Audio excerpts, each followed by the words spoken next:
Drama के start में हम हमारी हीरोइन बई को देखते हैं जो मेंटल हॉस्पिटल में बैठी एक फोटो देख रही होती है जिसमें उसके साथ एक लड़का होता है और उसका चेहरा ब्लर रहता है। तभी वहां पर एक पागल आदमी आकर उसे फोटो छीन लेता है तो बई उसे मार मार के फोटो वापस ले लेती है। फिर हमें पता चलता है कि वो पिछले 5 सालों से वहां पर अपना इलाज करवा रही होती है क्योंकि उसे दौरे पड़ते हैं।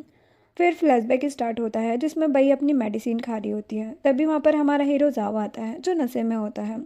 तो जाओ बई से कहता है कि मैं खुद पर कंट्रोल नहीं कर पा रहा हूँ, इसीलिए मुझे रोको मत, मैं तुम्हारी जिम्मेदारी लेता हूँ। ये बोलकर वो बई को किस करने लगता है और उसके साथ नाइट स्पेंड करता है। प्रेजेंट में बई सोचती कि अब मैं हॉस्पिटल से डिस्चार्ज होकर उस लड़के को ढूंढूंगी। अब नेक्स्ट डे बई का असिस्टेंट उसे लेने हॉस्पिटल आता है। डॉक्टर उसे समझाते हैं कि बई को टाइम पर मेडिसिन देने की ज़रूरत है ताकि उसे दोबारा दोहराना पड़े। देन असिस्टेंट बई को जाओ की फ़ोटो देता है और बताता है कि ये रिचेस्ट फैमिली से है, अगर आप इससे शादी करोगी तो अच्छे से रह सकती हो। जो सुनकर बई सोचती है कि अगर मैं जाओ से शादी कर लूँ तो उस लड़के को भी आराम से ढूंढ सकती हूँ। असिस्टेंट कहता है कि आपकी फैमिली तो आपको समझती नहीं है, इसलिए मैंने आपके लिए अच्छी फैमिली ढूंढी है। जिसमें बई कहती है कि जिसे तुम अच्छी फैमिली बोल रहे हो वो एक क्रिपल्ड है और वैसे भी उसका रिश्ता मेरी बहन सिया के लिए है, लेकिन मैं अपनी किस्मत किसी और के हाथ में नहीं दे सकती हूँ। ये बोलकर बई जाओ की फ़ोटो फेंक देती है। जिसके बाद सिया की मॉम सिया से कहती है कि मेरे पास एक आइडिया है, क्यों ना हम बई की शादी जाओ से करवा दें क्योंकि दोनों ही बीमार हैं। सिया कहती कि सही कहा आपने, तभी हम जाओ फैमिली से बिजनेस में इन्वेस्टमेंट करवा सकते हैं, लेकिन क्या बई इस रिश्ते के लिए मानेगी?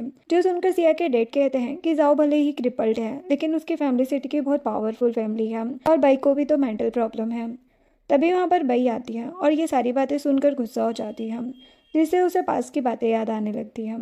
देन बई उनके पास आती है तो वो लोग डर के पीछे हो जाते हैं। सिया की मॉम मुझसे पूछती कि तुम यहाँ पर क्या कर रही हो। बई कहती कि मैं यहाँ पर अपने शेयर्स लेने आई हूँ जो मेरी ग्रैंड माँ ने मुझे दिए थे। सिया के डैड कहते कि हमारे पास तुम्हारे लिए कोई शेयर्स नहीं है और तुम्हारी हिम्मत भी कैसे हुई यहाँ पर आने की।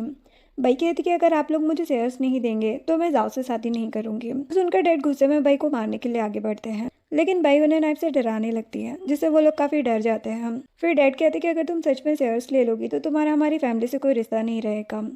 नेक्स्ट सीन में जाओ की ग्रैंड माँ बुरी हालत में रोड पे पड़ी होती है और सभी लोग उन्हें देखकर उनकी वीडियोस बनाने लगते हैं, ना कि उनकी हेल्प करते हैं। बई का असिस्टेंट उसे बताता है कि किसी की जान खतरे में है। जो सुनकर बई जल्दी से ग्रैंड माँ के पास जाती है और उन्हें मेडिसिन देती है जिससे ग्रैंड माँ की हालत ठीक होती है। फिर बई वहाँ से चली जाती है। देन बई जाओ के घर आती है। तभी वहाँ पर जाओ की सिस्टर यू आती है और बई से कहती कि मैं पहले तुम्हारा टेस्ट करना चाहती हूँ कि तुम जाओ के लायक हो या नहीं।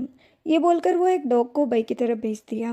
बई उस डॉग को अपना हाथ दिखाती है जिससे वो शांत हो जाता है और बई को कुछ नहीं करता, जो देखकर यू तो हैरान हो जाती है।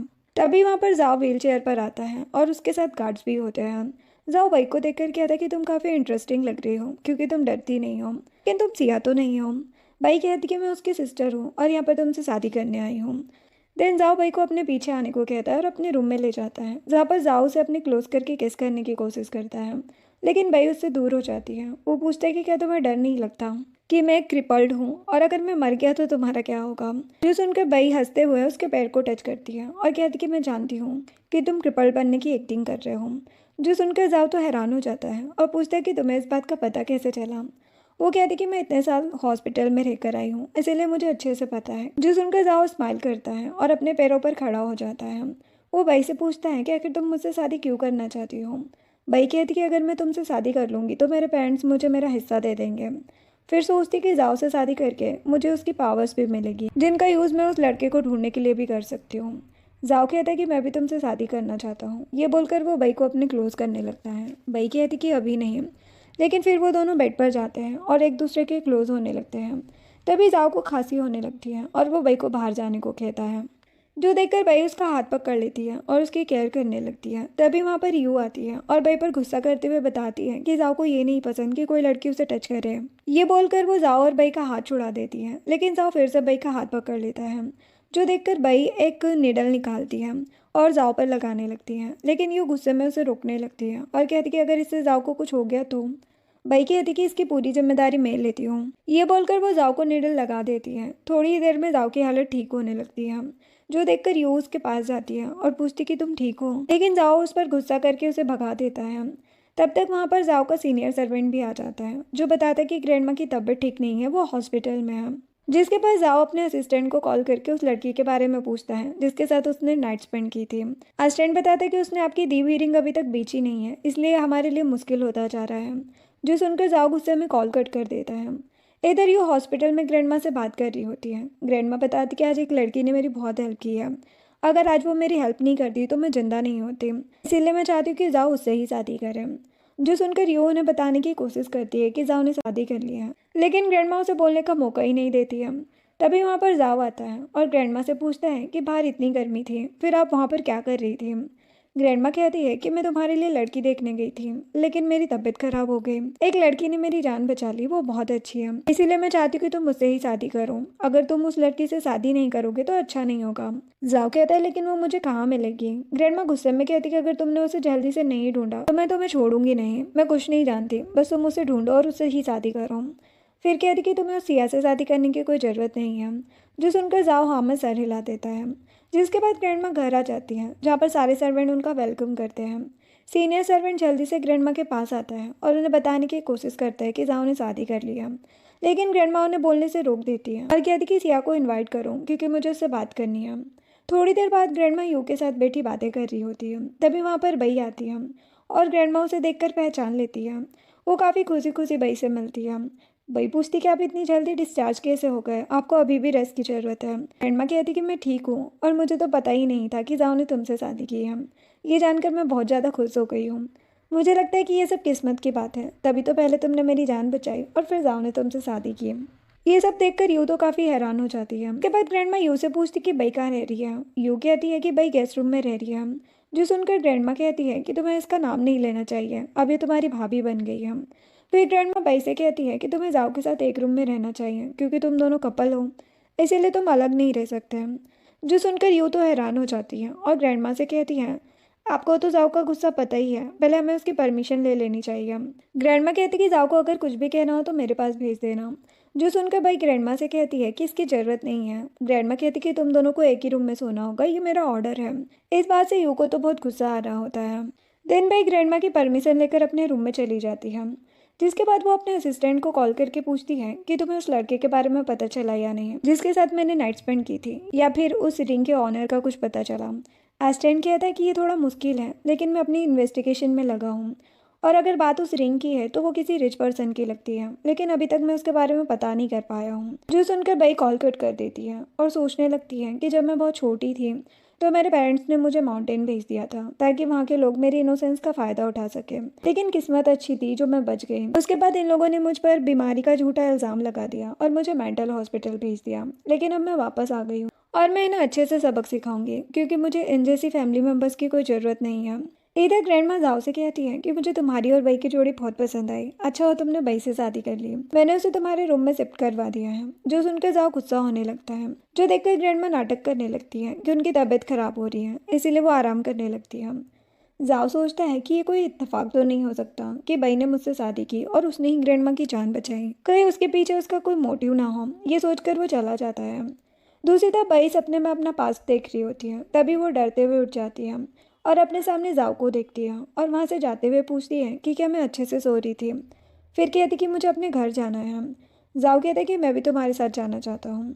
बई उसे जाने से मना करने लगती है। जाओ कहता है कि ये ग्रैंडमा का ऑर्डर है कि तुम मेरे साथ ही जाओगी, वरना तुम्हें भी जाने की ज़रूरत नहीं है।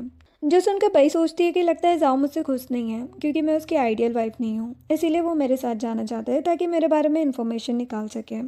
ये सोचकर वो स्माइल करने लगती है। देन भाई जाओ के फिंगर में रिंग देखती है और याद करती है कि उस रात उस लड़के ने भी मुझे एक रिंग दी थी जो मैंने पिछले साल उतार दी, लेकिन लगता है वो मुझे वापस लेनी होगी, इसीलिए मैं आज से ही उसे अपने पास रखूँगी। आप नेक्स्ट सीन में सिया अपने पेरेंट्स के साथ बई के बारे में ही बात कर रही होती है। मॉम उससे कहती है कि अगर इस बार सिया यहाँ पर आई तो मैं धक्के मारकर बाहर कर दूंगी क्योंकि वो हमारे घर पर रहने के लायक नहीं है, और वैसे भी अगर किसी को उसके पास के बारे में पता चल गया तो अच्छा नहीं होगा। डैड कहते हैं कि तुम ये सब बातें ऐसे मत बोलो, अगर किसी ने सुन लिया तो हमारी फैमिली की इंसल्ट होगी। तभी वहाँ पर जाओ आता है और पूछता है कि तुम लोग किसके पास की बात कर रहे हो। जाओ को कोई पहचान नहीं पाता, इसीलिए सिया की मॉम उस पर गुस्सा करने लगती है और चिल्लाते हुए पूछती कि तुम कौन हो और यहाँ पर क्या कर रहे हो। इसी बीच बई आराम से सोफे पर बैठ जाती है। मॉम उससे कहती कि तुम्हारी हिम्मत कैसे हुई यहाँ पर आने की, और तुम अपने साथ किस जंगली को लाई हो।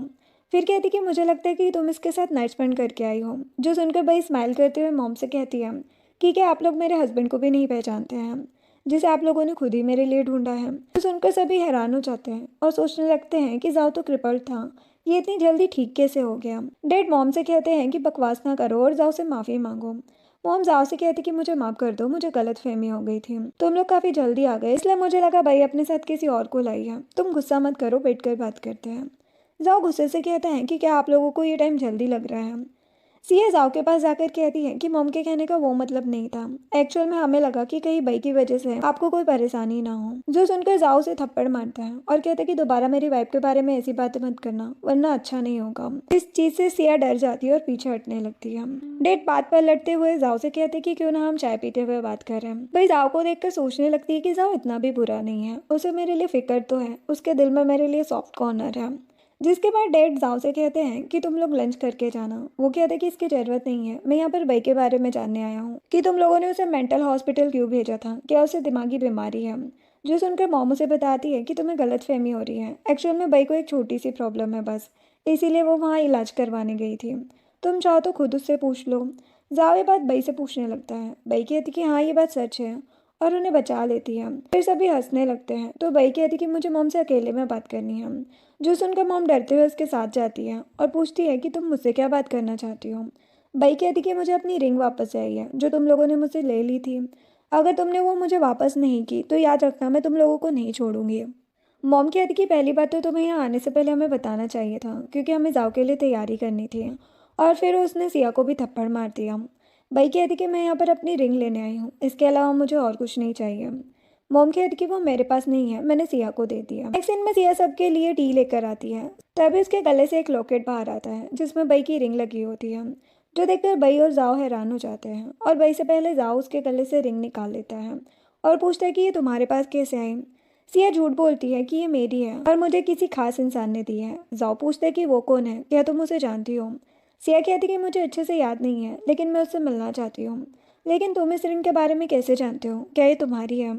जो देखकर बई सोचने लगती है इसका मतलब है कि सिर्फ जाओ ही मेरे साथ था, तो फाइनली मैंने उसे ढूंढ ही लिया। तभी जाओ कहता है कि ये रिंग मेरे एक फ्रेंड की है, उसने मुझे इसके बारे में इन्वेस्टिगेशन करने को कहा था। सिया कहती है कि क्या आप मुझे अपने फ्रेंड से मिलवा सकते हो। जाओ कहता है कि ठीक है तुम भाई के साथ मेरे घर आ जाओ। ये बोलकर वो रिंग वहीं पर फेंक देता है और चला जाता है। देन सिया भाई के पास जाकर उसे सॉरी कहती है और कहती कि मैं जाओ को सच नहीं बता पाई कि ये रिंग तुम्हारी है, मुझे लगा शायद वो तुम्हारे लिए खतरा बन सकता है। भाई कहती कि कोई बात नहीं, हो सकता है इस वजह से हमारी फैमिली को सफ़र करना पड़े, ऐसे तुम ही रखो। देन भाई और सिया जाओ के घर आते हैं। सिया घर को देखकर बहुत एक्साइटेड हो जाती है और जाओ से उसके फ्रेंड के बारे में पूछती है। जाओ बताते कि वो अभी अब्रोड गया है लेकिन मैंने उसे इन्फॉर्म कर दिया है वो कुछ दिनों में आ जाएगा। तभी वहाँ पर जाओ का डॉग आता है जिसे देखकर सिया डर जाती है और जाओ की तरफ जाने लगती है लेकिन वो वहाँ से चला जाता है। देन जाओ का असिस्टेंट पूछता है कि अब तो आपको वो मिल गई है फिर भी आप खुश क्यों नहीं हो। जाओ कहता है क्योंकि मुझे लगता है कि वो झूठ बोल रही है और उसे मिलकर मुझे वैसी फीलिंग नहीं आई जो उस रात आई थी, इसीलिए मैं ये नहीं मान सकता कि सिया ही वो लड़की है। लेकिन तुम उस पर नज़र रखना क्योंकि मुझे लगता है कि वो इस बारे में ज़रूर कुछ जानती है। इधर सिया भाई से कहती है कि क्या तुम्हें डॉग से डर नहीं लगता है, कहीं फिर से आकर वो मुझे काट ना ले। भाई कहती है कि मुझे डरने की जरूरत नहीं है क्योंकि डॉग को पता है कि कौन लोग प्यार के लायक है और कौन नहीं, ये उनकी शकल पर ही लिखा होता है। देन सिया भाई के रूम में जाती है और कहती कि तुम्हें ये सब मेरी वजह से मिला है। भाई पूछती है कि क्या इसलिए मुझे तुम्हें थैंक्स कहना चाहिए। वैसे भी मुझे तुम्हारे प्लान के बारे में पता चल गया है, कुछ सालों पहले मुझे तुम्हारे रूम से एक ड्रग वाला पाउडर मिला जिसे तुमने मेरी ड्रिंक में मिक्स किया था। जो सुनकर सिया तो हैरान हो जाती है और कहने लगती कि मैंने कुछ नहीं किया है। भाई कहती कि झूठ मत बोलो, अगर मैंने तुम्हारे बारे में सबको बता दिया तो तुम्हारी क्या इज्जत रह जाएगी। जिससे सिया डर जाती है और अपनी गलती मान लेती है। भाई उसे धक्का मारती है और वहाँ से जाने को कहती है। नेक्स्ट सीन में एक सर्वेंट भाई को बताती है कि उसका नेकलेस घूम गया है तो वो लोग उसे ढूंढ रहे हैं। जो सुनकर भाई अपने रूम में जाने लगती है। तभी वहाँ पर यू आती है और कहती कि मुझे माफ़ करना लेकिन हमारा पूछना जरूरी था। सर्वेंट भाई से कहती कि हमने सबका रूम चेक कर लिया है, सिर्फ आपका ही बाकी है, इसलिए हमें हमारा काम करने दो। तभी वहाँ पर ग्रैंडमा आती है और कहती कि भाई इस घर की बहू है और मुझे नहीं लगता कि वो ऐसा काम कर सकती है, इसीलिए उसका रूम चेक करने की कोई ज़रूरत नहीं है। यू कहती कि मैं जानती हूँ भाई ने कुछ नहीं किया है लेकिन ऐसा करने से उसकी इनोसेंस सामने आएगी। ये सुनकर भाई कहती कि कोई बात नहीं, तुम मेरा रूम चेक कर सकती हो। तो वो सर्वेंट भाई के रूम में चली जाती है। थोड़ी देर बाद सर्वेंट एक नेकलेस लेकर बाहर आती है जिसे देखकर सभी हैरान हो जाते हैं। भाई कहती कि ये मेरे रूम में कैसे आ सकता है, जरूर इसके पीछे किसी की चाल है क्योंकि मुझे अच्छे से याद है कुछ देर के लिए मैं बाहर गई थी तभी ये किसी ने मेरे रूम में रख दिया होगा। ये बोलकर बई ग्रैंडमा और बाकी सर्वेंट को रूम में ले जाती है और उन्हें जूते का निशान दिखाकर बताती है कि ये मेरे जूते का साइज नहीं है क्योंकि मैं छोटे जूते पहनती हूँ। तो सीनियर सर्वेंट सभी सर्वेंट का जूता लेकर उस निशान को मैच करने लगता है और एक सर्वेंट का जूता मैच हो जाता है। तब वो सर्वेंट से पूछती है कि तुमने मेरे साथ ऐसा क्यों किया, तुम इतने सालों से यहाँ पर काम कर रही हो। वो सर्वेंट गुस्से में कहती है कि ये सब मैंने बई से बदला लेने के लिए किया है क्योंकि मैं उससे नफरत करती हूँ। इतने सालों से मैं जाओ का ख्याल रख रही थी ताकि वो मुझसे शादी करे, लेकिन इसने यहाँ पर आकर सब खराब कर दिया। जो सुनकर ग्रैंडमा गार्ड्स को बुलाती है और उस सर्वेंट को जॉब से निकाल देती है। देन यू ग्रैंडमा के पास जाती है और कहती है कि आपको अभी रेस्ट की जरूरत है, मैं आपको रूम तक छोड़ देती हूँ। जो देखकर बई उन्हें रोकती है और यू से कहती है कि तुमने अभी मुझे चोर कहा था जबकि तुम सच जानती भी नहीं थी। यू कहती कि मैंने कभी नहीं सोचा था कि हमारी सर्वेंट ऐसा कर सकती है क्योंकि वो हमारे साथ इतने सालों से काम कर रही थी, इसीलिए मैंने उस पर इतनी आसानी से भरोसा कर लिया, उसके लिए सॉरी। बई कहती कि इससे मेरा ही फायदा हुआ क्योंकि सबको पता चल गया कि मैं इनोसेंट हूँ। ये बोलकर बई स्माइल करने लगती है। देन ग्रैंडमा यू से पूछती है कि क्या बई और जाओ अभी तक दूर सोते हैं। यू उन्हें बताती है कि शायद जाओ बई को लाइक नहीं करता है, इसीलिए वो उसके साथ सेम बेड पर नहीं होता। तो सुनकर ग्रैंडमा कहती है कि जाओ ऐसा नहीं कर सकता है। वो जाओ को कॉल करती है और गुस्से में कहती है कि तुम्हें बई के साथ एक ही बेड पर सोना पड़ेगा। जिसके बाद जाओ अपने रूम में आता है। वो बई को देखकर उसके क्लोज जाने लगता है और उसे किस करने की कोशिश करता है। तो बई उस पर गुस्सा करने लगती है और उसे छोड़ने को कहती है, लेकिन जाओ उसे पकड़कर और क्लोज करने लगता है। बई गुस्से में एक नीडल निकालकर उस पर अटैक करती है, लेकिन जाओ उसे रोककर कहता है कि ये नीडल लोगों को बचाने के लिए यूज करती थी ना, तो अब क्या तुम मुझे मारना चाहती हो ऐसे। दोनों एक दूसरे को पेंच करने लगते हैं।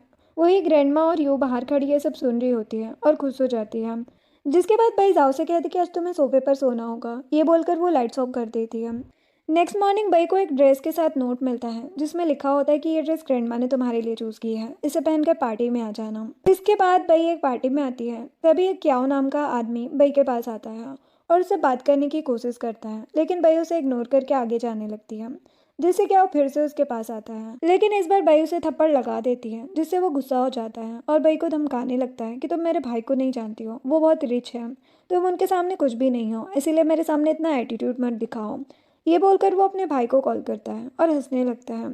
बई उसे वार्निंग देती है कि तुम्हें ज़्यादा खुश होने की जरूरत नहीं है क्योंकि तुम्हें अभी मुझसे माफ़ी मांगनी होगी। फिर वहाँ पर क्याओ का भाई मुँह आता है और वो अजीब अजीब हरकतें करने लगता है, जो देखकर क्याओ भी कंफ्यूज हो जाता है कि उसे क्या हो गया है।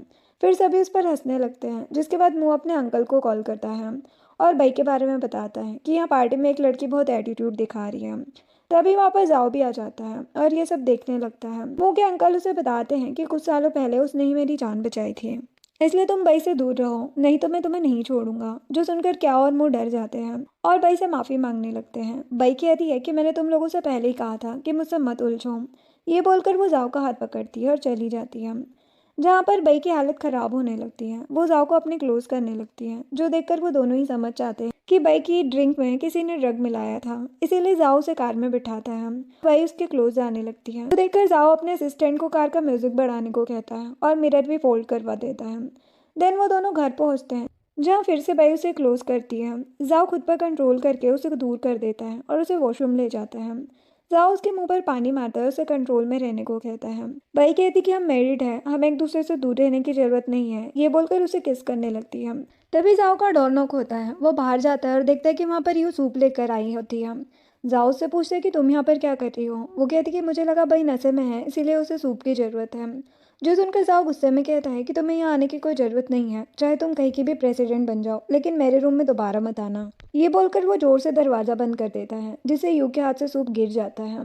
वो अपसेट होकर सोचती है कि मुझे जाओ के साथ रहते हुए इतने साल हो गए, फिर भी वो मुझसे अच्छे से बात तक नहीं करता, जबकि ग्रैंडमा का बिहेवियर मेरे साथ बहुत अच्छा है।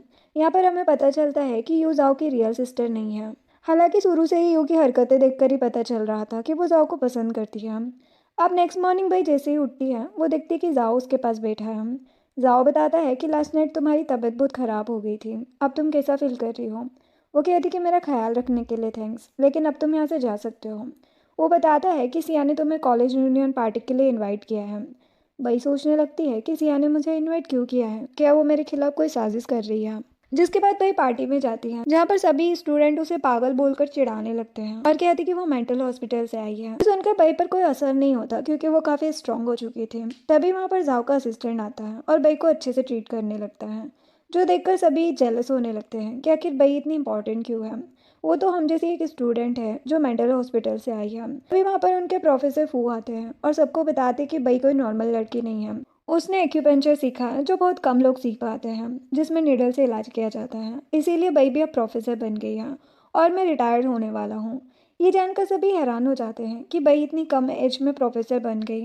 जिसके पास जाओ भाई और सिया को अपने फ्रेंड हान से मिलवाने ले जाता है, जहाँ पर हान सिया से रिंग के बारे में पूछता है कि तुम्हें ये कहाँ और कब मिली। सिया कहती कि मुझे एक लड़के ने दी थी, वो मेरे लिए इम्पोर्टेंट है। 5 साल पहले जब मैं होटल में थी तो उसने मेरे साथ नाइट स्पेंड की थी और तभी मुझे ये दिया था, लेकिन मैं उसे अच्छे से पहचानती ही नहीं हूँ। हान कहता कि मैं भी उस नाइट होटल में ही था। तभी वहाँ पर सिया की मॉम आती है और सिया से कहती कि तुम्हें इन लोगों को सच बता देना चाहिए कि उस रात के बाद तुम प्रेग्नेंट हो गई थी, जिसके बाद तुमने अपने बेबी को जन्म भी दिया, लेकिन उसकी डेथ हो गई और वो बच्चा हान का ही था। ये सब झूठ बोलकर मॉम सिया को लेकर चली जाती है। हान जाओ से कहता कि मुझे नहीं लगता कि ये वो लड़की है जिसने तुम्हारे साथ नाइट स्पेंड की थी, इसीलिए तुम सिया पर अच्छे से नज़र रखना। ये बोलकर हान चला जाता है और जाओ अपने पास्ट के बारे में सोचता है, जिससे उसकी हालत ख़राब होने लगती है। तभी वहाँ पर बई आकर जाओ को देखती है और उसे संभालने की कोशिश करती है, लेकिन जाओ उसे वहाँ से भगाने लगता है, जिसे बई उसके गुस्से को कंट्रोल करने की कोशिश करती है। तब तक जाओ बेहोश हो जाता है और उसके हाथ में चोट भी लग जाती है, जो देखकर बई उसकी चोट पर मेडिसिन लगाती है और सोचने लगती कि हर बार जाओ के साथ ऐसा क्यों होता रहता है, क्यों जाओ के लिए अपना गुस्सा कंट्रोल करना इतना मुश्किल है।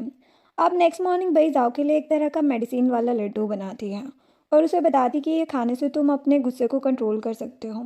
जाओ मुंह बनाकर उस लड्डू को खा लेता है और कहता है कि ये इतना भी टेस्टी नहीं है, लेकिन फिर पूरा डब्बा लेकर वहां से चला जाता है। देन एक सर्वेंट बई को बताती है कि ग्रैंडमा की तबीयत खराब हो गई है, जो सुनकर वो परेशान हो जाती है और जल्दी से उनके पास जाती है। यू ग्रैंडमा के पास परेशान बैठी होती है और सर्वेंट से कहती कि डॉक्टर को बुलाओ। तभी बई ग्रैंडमा के पास जाकर उन्हें चेक करने लगती है। यू गुस्से में बई को रोकती है और कहती कि मुझे पता है ये सब तुमने ही किया है ताकि ग्रैंडमा को कुछ हो जाए। बई कहती कि तुम बकवास करना बंद करो और मुझे ग्रैंडमा को चेक करने दो, क्योंकि मेरे पास इस बारे में बहुत अच्छा नॉलेज है। ये बोलकर वो ग्रैंडमा के पास जाने लगती है। तभी वहाँ डॉक्टर आते हैं और ग्रैंडमा को चेक करके कहते हैं कि इन्हें कोल्ड हो गया है, उससे ज़्यादा और कुछ नहीं हुआ है, मैं इन्हें मेडिसिन दूंगा, ये ठीक हो जाएगी। जो सुनकर यू डॉक्टर से पूछती है कि क्या सच में ग्रैंडमा को कोई जहर वगैरह नहीं दिया गया है। डॉक्टर कहते कि वो बिल्कुल ठीक है, उन्हें कुछ नहीं हुआ है। तभी ग्रैंडमा को खून की उल्टी होने लगती है, जो देखकर डॉक्टर घबरा जाते हैं और जल्दी से ग्रैंडमा के पास आकर फिर से उन्हें चेक करते हैं और बताते कि मुझे यकीन नहीं होता, लेकिन ग्रैंडमा को जहर दिया गया है। पहले मुझे इस बारे में कुछ भी पता नहीं चला था, लेकिन अब ये बात साफ है। तब तक वहाँ पर जाओ भी आ जाता है और ग्रैंडमा को देखकर बहुत परेशान होता है। तभी भाई ग्रैंडमा के पास जाकर उन्हें चेक करती है और डॉक्टर को चैलेंज करती है कि मैं ग्रैंडमा को ठीक कर सकती हूँ और इन्हें कुछ भी नहीं हुआ है, ये प्रूव कर सकती हूँ। जो सुनकर डॉक्टर कहते कि ऐसा हो ही नहीं सकता, क्योंकि मैं एक एक्सपीरियंस डॉक्टर हूँ, मुझे तुमसे ज़्यादा पता है। भाई ग्रैंडमा के पास जाती है और अपनी निडल से उनका इलाज करती है, जिससे उनकी हालत जो है बेटर हो जाती है, जो देखकर डॉक्टर भी हैरान था। लेकिन फिर से वो गुस्से में बई से कहती कि मैं जानती हूँ ये सब तुमने ही किया है, तभी तुम इन्हें ठीक करना भी जानती हो। बई कहती कि तुम्हें बकवास करने के अलावा और कुछ नहीं आता है, इसीलिए अपना मुंह बंद रखो। ये बोलकर बई फिर से ग्रैंडमा के पास जाती है और उन्हें चेक करती है। जाओ बई से कहता है कि मैं अभी ग्रैंडमा को हॉस्पिटल के इमरजेंसी वार्ड में शिफ्ट करवाता हूँ। बई कहती कि इसकी ज़रूरत नहीं है, पहले मुझे अच्छे से चेक करके इलाज करने दो।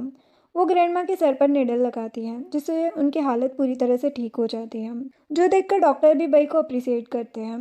जिसके बाद यू बई के पास जाती है और कहती कि मैंने तुम्हें गलत समझा, इसलिए मुझे माफ़ कर दो। लेकिन मैं भी क्या करती, ग्रैंडमा की हालत इतनी ज़्यादा ख़राब हो गई थी, मैं डर गई, इसीलिए मुझे लगा ये सब तुमने किया होगा। बई कहती कि कोई बात नहीं, लेकिन मुझे लगता है कि ये सब तुम्हारा किया हुआ है, वो तुम ही हो जो ग्रैंडमा को नुकसान पहुंचाना चाहती हो। तो सुनकर ये गुस्सा हो जाती है और कहती कि मैं कसम खाती हूँ कि ग्रैंडमा के साथ मैंने कुछ नहीं किया, भला मैं उन्हें कुछ क्यों करूंगी, जबकि उन्होंने मुझे पाल पोस कर बड़ा किया है। ये बोलकर वो चली जाती है। देन बई वहां से जाने लगती है, तभी वो जाओ से टकरा जाती है और दोनों एक दूसरे के क्लोज आ जाते हैं, जिससे दोनों को फील होने लगता है कि ये फीलिंग्स पुरानी है। बई सोचती है कि कहीं उस रात वाला लड़का जाओ ही तो नहीं था। बई जाओ भी यही सोचता है कि कहीं उस रात वाली लड़की बई तो नहीं थी। नेक्स्ट सीन में सिया की मॉम बई को कॉल करती है और कहती कि तुम सिया को कॉल करके उसे सॉरी कहो, अगर तुमने ऐसा नहीं किया तो मैं तुम्हें नहीं छोड़ूंगी। बई कहती कि क्या सच में आप मेरी अपनी मॉम हो? मुझे तो लगता है कि आप लोग मुझे बेवकूफ़ बना रहे हो, क्योंकि आपकी अपनी बेटी सिर्फ सिया है, मैं नहीं।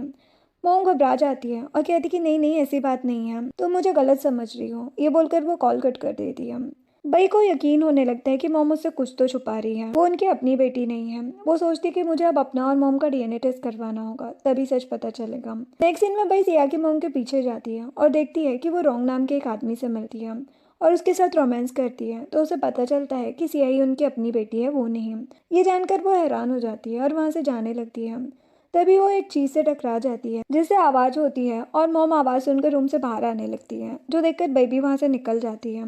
देन वो सीधे अपने घर जाती है। उसे देखकर सिया और डैड बहुत गुस्सा हो जाते हैं और उसे वहां से निकालने लगते हैं। सिया की मॉम भी वहां पर आ जाती है और बई से कहती है कि तुम यहाँ पर क्या कर रही हो, यहाँ से चली जाओ वरना अच्छा नहीं होगा।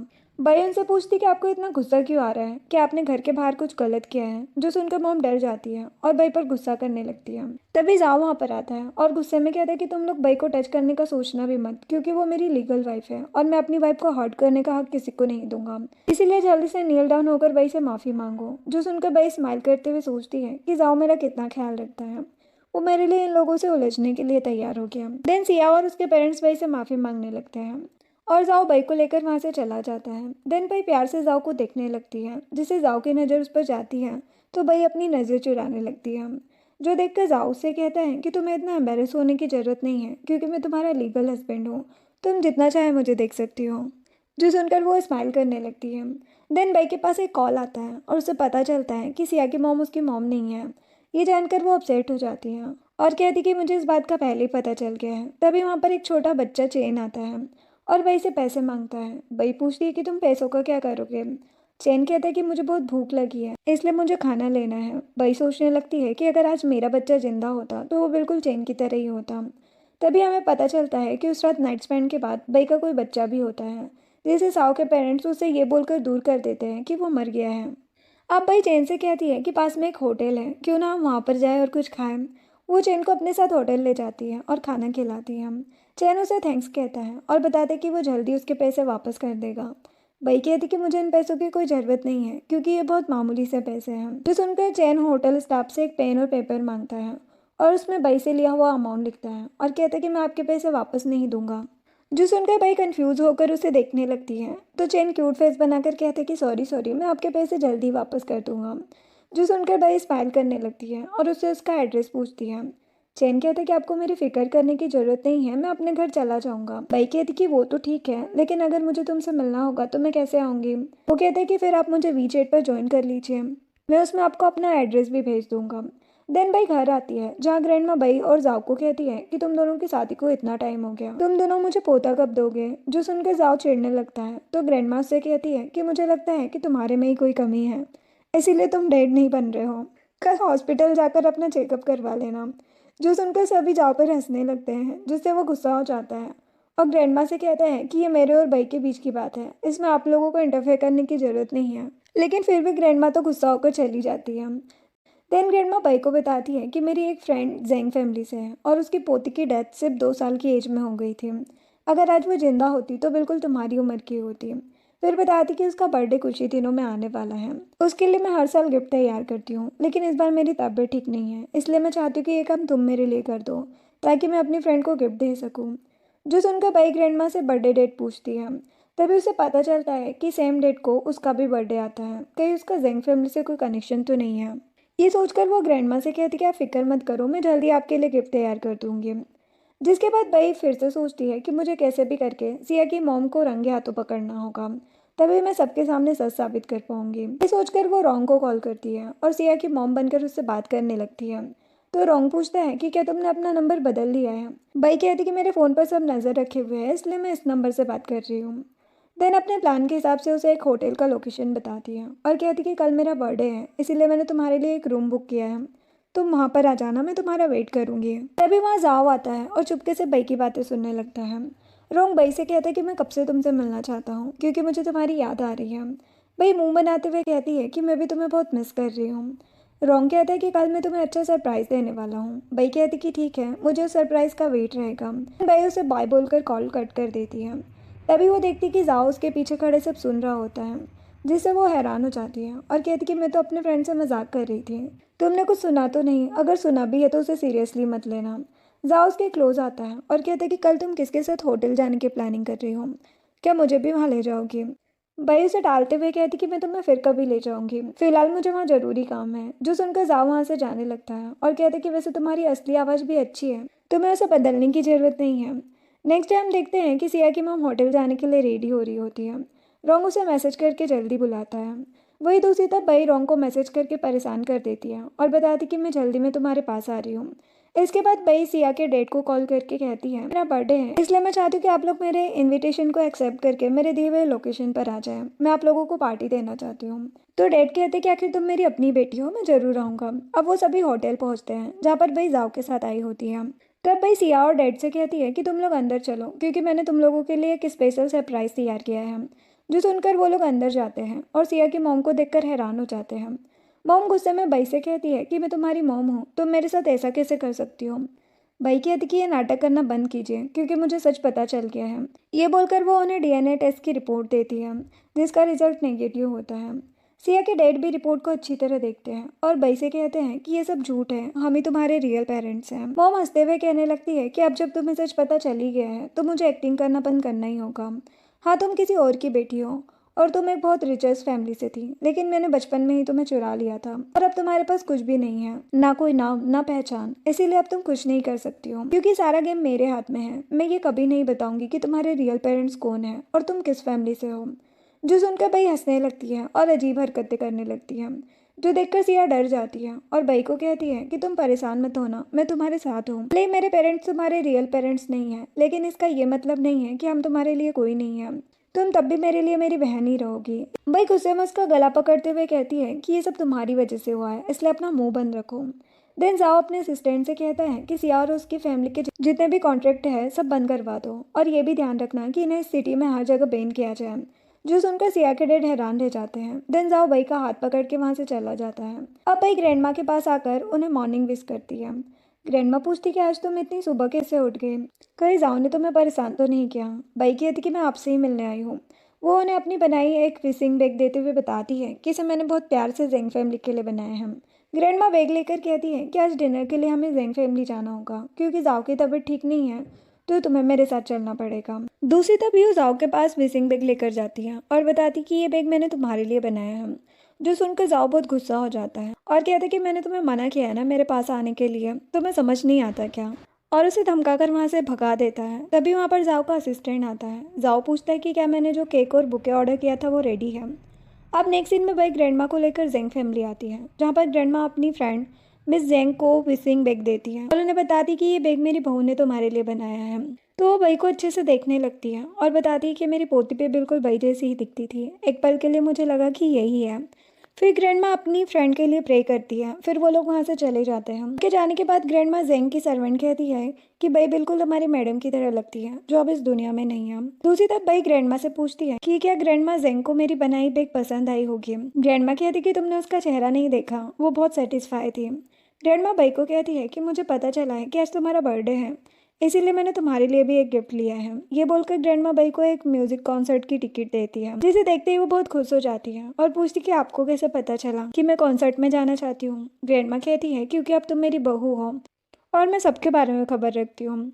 तभी बई के मोबाइल पर जाओ का कॉल आता है। वो बताता है कि वो प्रॉब्लम में है। जो सुनकर बई ग्रैंडमा से कहती कि मुझे अचानक जरूरी काम आ गया है, इसलिए आप घर जाइए, मैं आपसे वहीं मिलूंगी। फिर वही जाओ के असिस्टेंट के साथ सीधा जाओ के पास आती है और देखती है कि वो रोड की साइड पर बुरी हालत में बैठा है। जो देखकर बई परेशान हो जाती है और जल्दी से उसकी हेल्प करने लगती है। जाओ फिर से गुस्सा हो जाता है और बई को दूर जाने को कहता है। बई उसका हाथ पकड़ लेती है और उसे डीप ब्रीदिंग करने के लिए कहती है जिससे जाओ का गुस्सा कम होता है। वो बई को बताता है कि मैं तुम्हारे लिए बर्थडे पर सरप्राइज देना चाहता था। बई ये सुनकर इमोशनल हो जाती है और उसकी की गई तैयारी को देखती है जो इधर उधर फैली होती है उसके गुस्से की वजह से। ये सब देखकर बई जाओ से कहती है कि तुमने मेरे लिए इतना किया, इसलिए मुझे तुम्हें ट्रीट देना चाहिए, इसलिए आज का डिनर मेरी तरफ से।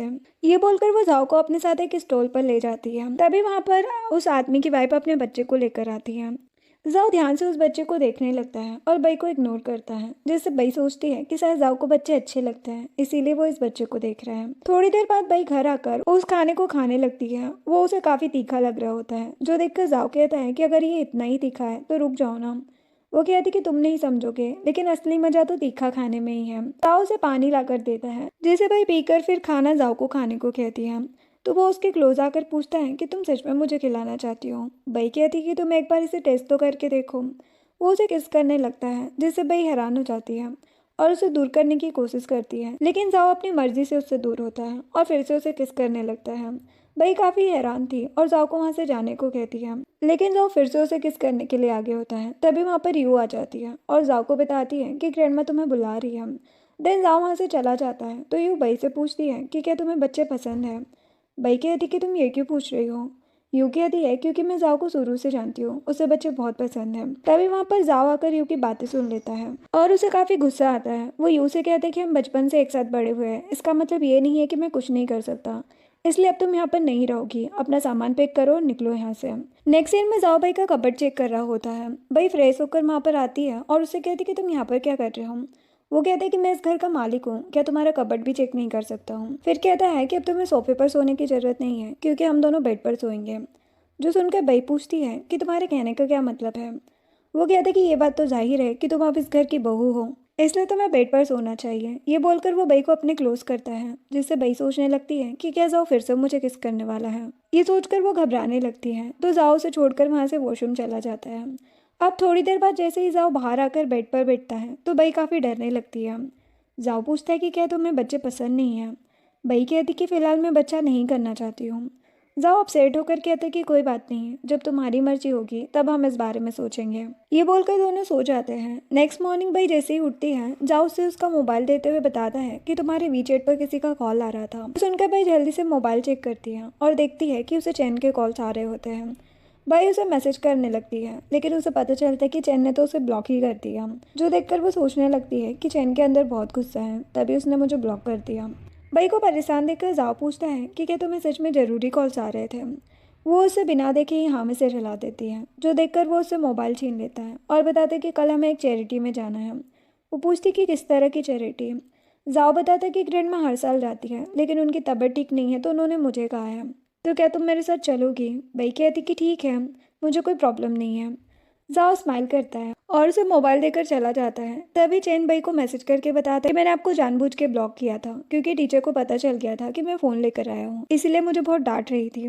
जो सुनकर बई उससे स्कूल का एड्रेस मांगती है। चैन बताता है कि वो अभी किंडरगार्टन में है। नेक्स्ट डे बई चैन के किंडरगार्टन जाती है और वहाँ पर चैन की टीचर से मिलती है, जिसके बाद बई चैन को एक कैफे ले जाती है जहाँ सबसे पहले चैन उसे पैसे वापस करता है, जो देखकर वो स्माइल करने लगती है। तभी वहाँ पर दो लड़कियाँ आती हैं और चैन से बात करने की कोशिश करती हैं, लेकिन वो उन लोगों से डर जाता है। जो देखकर बई उन्हें बताती है कि ये स्ट्रेंजर्स के पास नहीं जाता है। वो लड़कियाँ बई से कहती कि आपका बच्चा बहुत प्यारा है, बिल्कुल आपकी तरह दिखता है।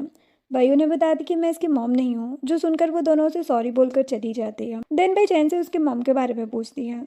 चैन कहता है कि मेरे डैड हमेशा काम से बाहर रहते हैं और उन्होंने मुझसे कहा कि मेरी मॉम की डेथ हो गई है, लेकिन मुझे लगता है मेरी मॉम जिंदा है और वो मुझे ढूंढ रही होगी।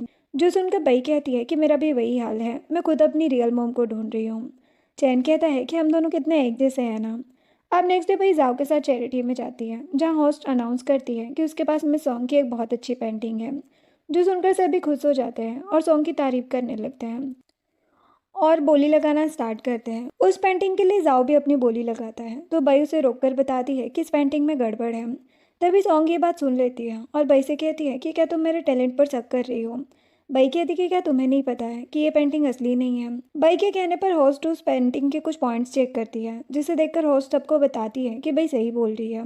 लेकिन फिर भी हर कोई बई को ही गलत कहने लगता है और उसे वहां से जाने को कहते हैं। तभी वहां पर एक्सपीरियंस पेंटर मिस्टर कीन आते हैं और उन लोगों से कहते हैं कि मैं अभी इस पेंटिंग को चेक करके बताता हूँ। देन मिस्टर कीन अच्छे से उस पेंटिंग को चेक करके सबसे कहते हैं ये पेंटिंग असली है, फेक नहीं। जो सुनकर सभी गुस्सा हो जाते हैं और बई को जाने को कहते हैं। जाओ भी उससे कहता है कि अगर तुम्हारी बात पूरी हो गई हो तो क्या हम चले। बई कहती कि इतनी जल्दी क्या है, पहले मैं सबको प्रूव तो कर दूं कि इस पेंटिंग में कुछ फॉल्ट है।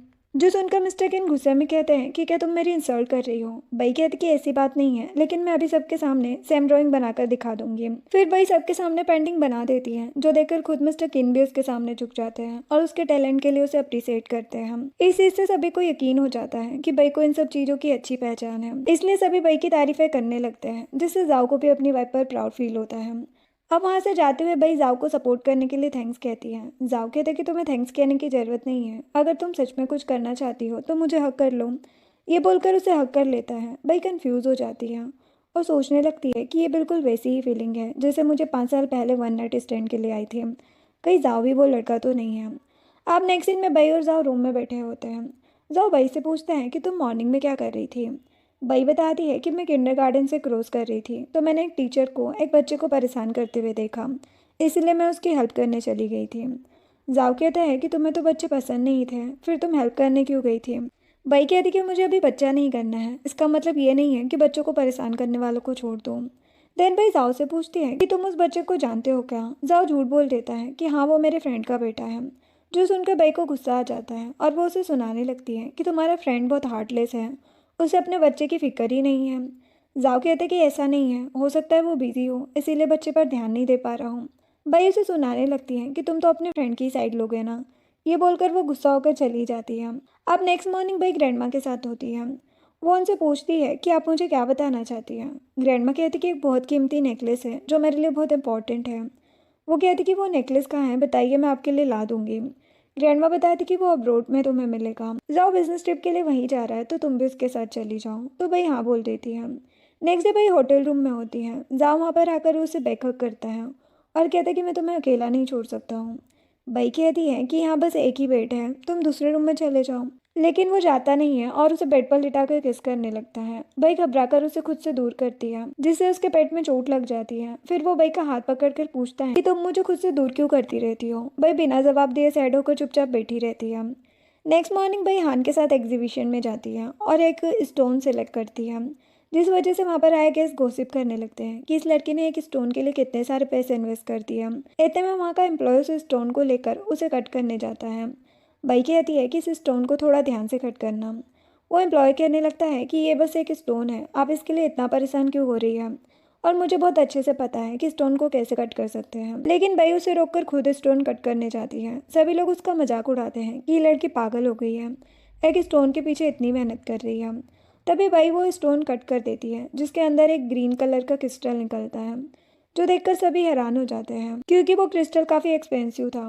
देन एग्जीबिशन का होस्ट खुश होते हुए सभी को स्टोन्स के लिए बेट लगाने को कहता है, तो हान भी एक स्टोन चूज करके उसे कट करवाता है जिससे उसे भी एक एक्सपेंसिव क्रिस्टल मिलती है, जो देखकर सब उनसे जेलस होने लगते हैं और स्टोन चूज करने लगते हैं। देन बाई के सिलेक्ट किए हुए स्टोन को देखकर एक आदमी उससे कहता है कि ये मेरा है, तुम कोई और स्टोन चूज कर लो। बाई कहती है कि इसे पहले मैंने चूज किया है, तुम गेम में चीटिंग मत करो। लेकिन वो आदमी नहीं मानता और वही स्टोन लेने की जिद करने लगता है। बाई अपना रेड कार्ड निकालती है और वो स्टोन खरीद लेती है। दो एक्सपेंसिव क्रिस्टल होने की वजह से होस्ट उसे एक नेकलेस दिखाकर कहता है कि तुम अपने क्रिस्टल को इससे एक्सचेंज कर सकती हो। जो सुनकर गेस्ट आपस में गॉसिप करने लगते हैं कि एक नेकलेस के लिए कोई इतना एक्सपेंसिव क्रिस्टल क्यों देगा। तभी भाई होस्ट की नेकलेस एक्सचेंज करने वाली बात मान जाती है। वो जैसे ही नेकलेस हाथ में लेती है तो हान मन में सोचने लगता है कि इसने इतना बड़ा सेक्रीफाइस क्यों किया। भाई कहती कि ये मेरी चॉइस थी, मुझे इस बात का रिग्रेट नहीं है। एक लेडी उससे कहती है कि आप आज के गेम की विनर है, इसीलिए हम आपके डिसीजन की रिस्पेक्ट करते हैं। अब रात में भाई रूम में बैठी उस नेकलेस को देख रही होती है। तभी रूम में दो गुंडे घुस जाते हैं और भाई से वो नेकलेस मांगते हैं। भाई एक कॉइन के थ्रू दोनों को हिप्नोटाइज कर देती है और बेड पर बैठकर कहती है कि तुम लोग इतनी आसानी से मुझसे ये नेकलेस नहीं छीन पाओगे। अब कुछ देर बाद भाई दोनों गुंडों के साथ रूम से बाहर निकलती है। तब एक गुंडा छुपकर उस पर गन पॉइंट करता है, जिसे हान देख लेता है और भाई को बचाने के लिए उसके सामने आ जाता है और वो हर्ट हो जाता है। भाई उसके लिए परेशान होती है। वो कहता है कि तुम फिक्र मत करो, मैं बिल्कुल ठीक हूँ। इतना बोलते ही वो बेहोश हो जाता है। तभी जाओ वहाँ पर आता है। भाई की गोद में हान को देखकर जाओ को जलसी होती है, इसलिए वो तुरंत हान को अपनी तरफ खींचकर भाई से कहता है कि मैं इसे हॉस्पिटल ले जाता हूँ। नेक्स्ट सीन में भाई हॉस्पिटल में डॉक्टर से बात कर रही होती है। डॉक्टर बताते कि हान को ब्लड की ज़रूरत है, लेकिन हमारे हॉस्पिटल में ब्लड अवेलेबल नहीं है। भाई कहती कि आप मेरा ब्लड ले लीजिए, मेरा और हान का ब्लड ग्रुप सेम है। जो सुनकर डॉक्टर नर्स को भाई का ब्लड सैंपल लेने को कहते हैं। अब थोड़ी देर बाद नर्स डॉक्टर से आकर कहती है कि मिस भाई और मिस्टर हान रिलेटिव्स हैं। जो सुनकर भाई हैरान हो जाती है और सोचती है कि हान मेरा रिलेटिव कैसे हो सकता है। वो डॉक्टर से रिक्वेस्ट करती है कि आप मेरे और हान के ब्लड सिम्टम्स का टेस्ट कीजिए, मुझे हमारे रिलेशन की क्लैरिटी चाहिए, इसके लिए मैं आपको ज़्यादा पैसे दूंगी। जो सुनकर डॉक्टर टेस्ट के लिए मान जाते हैं। जिसके बाद भाई जाओ के साथ हान के पास बैठी होती है। तभी अचानक हान की फिंगर को हिलता देखकर वो काफ़ी खुश हो जाती है और जाओ को बताती कि हान को होश आ रहा है। उसे हान के लिए खुश देखकर जाओ चिढ़ने लगता है। जिसके बाद जैसे ही हान को पूरी तरह होश आता है, भाई पूछती है कि तुम ठीक हो ना, तुम्हें कुछ चाहिए या फिर मैं डॉक्टर को बुला कर लाऊं। हान कहता है कि तुम इतना परेशान क्यों हो रही हो, अगर मुझे कुछ भी चाहिए होगा तो मैं खुद ले लूँगा। तभी डॉक्टर बाई को मैसेज करके बताते हैं कि तुम्हारे टेस्ट की रिपोर्ट आ गई है। तो बाई जाओ को हान का ख्याल रखने का बोलकर डॉक्टर के पास जाकर अपनी रिपोर्ट देखती है और खुश हो जाती है। बाई जैसे ही केबिन से बाहर आती है तो जाओ को देखकर हैरान हो जाती है और अपनी रिपोर्ट छुपा लेती है। वो जाओ से पूछती कि तुम यहाँ पर क्या कर रहे हो, तुम्हें होटल जाकर रेस्ट करना चाहिए। जाओ गुस्से में बई से पूछता है कि वैसे तुम यहाँ पर क्या कर रही हो और तुम मुझे क्या छुपाने की कोशिश कर रही हो। वो बई को अपने क्लोज करता है और कहता है कि अब मेरे साथ होटल चलो क्योंकि तुम्हें भी यहाँ रहने की कोई ज़रूरत नहीं है। लेकिन बई गुस्से में उसे दूर करती है और हान के पास चली जाती है। बई हान से कहती कि तुम्हें याद है एक दिन मैं विशिंग बैग देने तुम्हारे घर आई थी और ग्रैंड माँ जेंग को मैं जानी पहचानी लग रही थी। हान को उसकी बात समझ नहीं आती। वो पूछता है कि तुम कहना क्या चाहती हो। बई उसे रिपोर्ट देते हुए कहती है कि पहले तुम ये देख लो फिर खुद ही समझ जाओगे। हाँ रिपोर्ट देखता है और उसे पता चलता है कि उसका और बई का भाई बहन का रिलेशन है, जिससे वो बहुत ज़्यादा खुश हो जाता है और उसे हक कर लेता है और कहता है कि मुझे यकीन नहीं होता कि मेरी खोई हुई सिस्टर वापस मिल गई। अब मैं ये बात पूरी फैमिली को बताऊंगा, हमारी फैमिली की खुशियाँ वापस आ गई है। ये बोलकर वो फिर से बई को हक कर लेता है। तभी वहाँ जाओ आता है और उन्हें देखकर हैरान हो जाता है। अब जाओ और बई घर आते हैं। ग्रैंडमा उनसे कहती कि अच्छा हुआ तुम दोनों वापस आ गए, लेकिन मुझे एक बात बताओ, चैन को यहाँ किसने भिजवाया है। तभी वहाँ पर चैन आता है और बई की गोद में बैठ जाता है। जाओ कहता है कि ये मेरे फ्रेंड का बेटा है, वहाँ इसकी केयर अच्छे से नहीं हो रही थी, इसीलिए मैं इसे यहाँ पर ले आया। तब ग्रैंडमा कहती कि मैं इतनी बेवकूफ़ नहीं हूँ कि तुम्हारी बातों में आ जाऊँ, इसलिए अभी मुझे सच बताओ। तो जाओ ने सच बता देता है कि चैन मेरा बेटा है। जब मैं 5 साल पहले दूसरी सिटी गया था तो मैंने एक लड़की के साथ नाइट स्पेंड की थी, जो सुनकर ग्रैंडमा गुस्से में कहती है कि इसका मतलब तुमने उस लड़की को धोखा दिया और उसे छोड़ दिया। जाओ कहता है कि ऐसा नहीं है, उस रात मुझे ड्रग दिया गया था इसीलिए मुझे वो याद नहीं है। जो सुनकर बई सोचती है कि मेरे साथ भी यही हुआ था। जो सोचकर वो जाओ से होटल का नाम वगैरह पूछती है और कहती कि क्या तुमने उस लड़की को रिंग दी थी।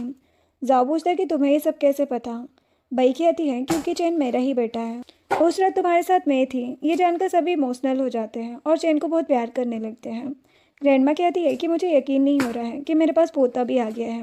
बई उन्हें बताती कि चैन को बर्थ देने के बाद सिया के पेरेंट्स ने मुझसे झूठ कहा कि मेरा बच्चा नहीं बचा, लेकिन मुझे कभी भी उनकी बातों पर यकीन नहीं हुआ। मुझे हमेशा यही लगता था कि मैं एक दिन अपने बच्चे से ज़रूर मिलूंगी। तो जाओ ग्रैंडमा से कहते हैं कि जब आपको इतना सच पता चल गया है तो थोड़ा मैं भी बताना चाहता हूँ। ग्रैंडमा कहती है कि क्या अभी मुझे और सरप्राइज़ मिलना बाकी है। जाओ कहता है कि आपको याद है ग्रैंडमा जेंग की पोती जिसकी डेथ हो गई थी। ग्रैंडमा कहती कि मुझे अच्छे से याद है, हमारे बीच डील हुई थी कि अगर ग्रैंडमा जेंग की पोती जिंदा होती तो उसकी शादी तुमसे होती, वो मेरी बहू बनती, लेकिन किस्मत को कुछ और ही मंजूर था, इसीलिए उसकी डेथ हो गई। जो सुनकर जाओ ने बताता है कि उसकी डेथ नहीं हुई है, वो और कोई नहीं बल्कि बई ही है। तभी फ्लैशबैक दिखाया जाता है जहाँ पर हान जाओ को रिपोर्ट देखने को कहता है और जाओ वो रिपोर्ट देखकर खुश हो जाता है कि हान और बई ब्रदर सिस्टर हैं। ग्रैंडमा भी ये जानकर बहुत खुश होती है और बई से कहती है कि इसका मतलब ये सब किस्मत में ही था कि तुम्हें मेरे घर की बहू बनोगी, तभी तुम्हारी शादी जाओ से हो गई। जो सुनकर चैन भी बहुत खुश हो जाता है और ग्रैंडमा से पूछता है इसका मतलब मॉम और डैड की शादी होगी ना। ग्रैंडमा कहती कि इनकी शादी जरूर होगी, लेकिन इससे पहले मैं ग्रैंडमा जेंग को बताना चाहती हूँ कि जिसके लिए वो इतने सालों से रो रही है वो जिंदा है और वो हमारी बई है। नेक्स्ट सीन में बई और जाओ के साथ सभी लोग बहुत ज़्यादा खुश होते हैं और डांस करने लगते हैं। इसी बीच बई और जाओ की शादी भी हो जाती है और इसी के साथ इस ड्रामा की हैप्पी एंडिंग हो जाती है। वीडियो पसंद आई हो तो लाइक शेयर एंड सब्सक्राइब करें। Thanks for watching.